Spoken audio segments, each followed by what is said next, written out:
অনির্দিষ্টকালের জন্য বিপিএল খেলা বন্ধ করে দিয়েছে বাংলাদেশ ক্রিকেট বোর্ড। নাজমুল ইসলামকে বিসিবি পরিচালক এর পদত্যাগ দাবি করছে ক্রিকেটাররা। সেই জন্য ক্রিকেটাররা আজকে বিপিএলের 15তম দিবসে তারা খেলতে নামে নাই ক্রিকেট। তারা চাচ্ছে যে নাজমুল ইসলাম রিজাইন করুক, খুবই প্রেশার দিয়ে।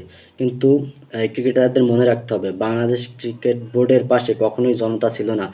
এই প্রথম বাংলাদেশ ক্রিকেটের বোর্ডের সাথে সর্বজনতা একগ্রতা পোষণ করছে। সো আমরা সবসময় বাংলাদেশ ক্রিকেটের পাশে আছি। আমরা চাই বাংলাদেশ আগে। এই সমস্ত দালালদের কোনো স্থান বাংলাদেশে না দেখাই ভালো।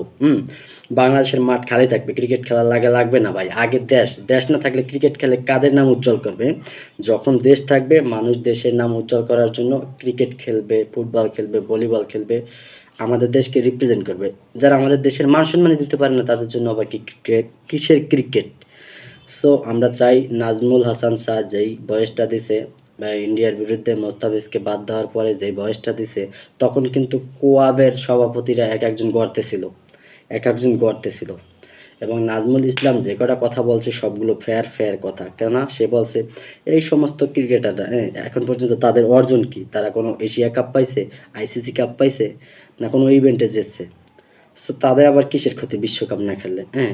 তাদেরকে আবার কিসের ক্ষতিপূরণ দিতে হবে ক্রিকেট বোর্ডের? আমরা কি বলি যখন তোমরা খারাপ খেলো তখন তোমরা বেতন নিও না? সো এই কথার প্রেক্ষিতে নাজমুল স্যার বলছে যে তাদের বেতন পারফরমেন্স অনুযায়ী দেওয়া হবে। অবশ্যই যদি তাদের পারফরমেন্স অনুযায়ী বেতন দেওয়া হয় তাহলে এটা হবে যুক্তিসঙ্গত। দেখেন কতগুলো অদক্ষ প্লেয়ার বছর পর বছর মানে খেলাধুলা করতেছে, কোনো রান নাই, কোনো উইকেট নাই, তারা অটো চয়েস হিসাবে আছে।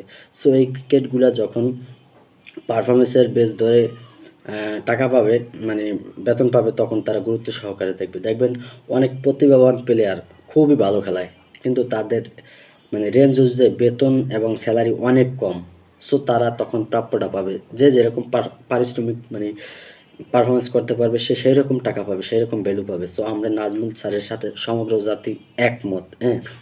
আপনি দেখবেন এই যে ক্রিকেটারদের যেই পেজগুলা দিয়া করা হয় যে নাজমুল স্যারের পক্ষে কতজন আছেন, এই ক্রিকেটারদের পক্ষে কতজন আছেন, দেখবেন ক্রিকেটারদের পক্ষে কোনো দর্শকই নাই, সব হাহা রিয়েক্ট। নাজমুল স্যারের পক্ষে সব care react, love react, like. So Nazmul sir আপনার পাশে আছি আমরা সকলে, আপনার কোনো টেনশন নাই। আসিফ স্যার সে একটা বাঘের বাচ্চা, তার পোস্টগুলো খুবই ভালো লাগছে।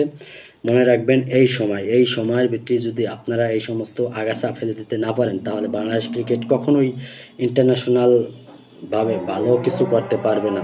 সো এই ভালো কিছু করার জন্য অবশ্যই আপনাদের এই চালিয়ে যেতে হবে। এই যেই ঝামেলাটা চলতে আছে এটা চালিয়ে আমাদেরকে সফল হতে হবে এবং এই আগাছা ক্রিকেটার ফেলে দিতে হবে। সাব্বাস বাংলাদেশ, আগে বাংলাদেশ জিন্দাবাদ।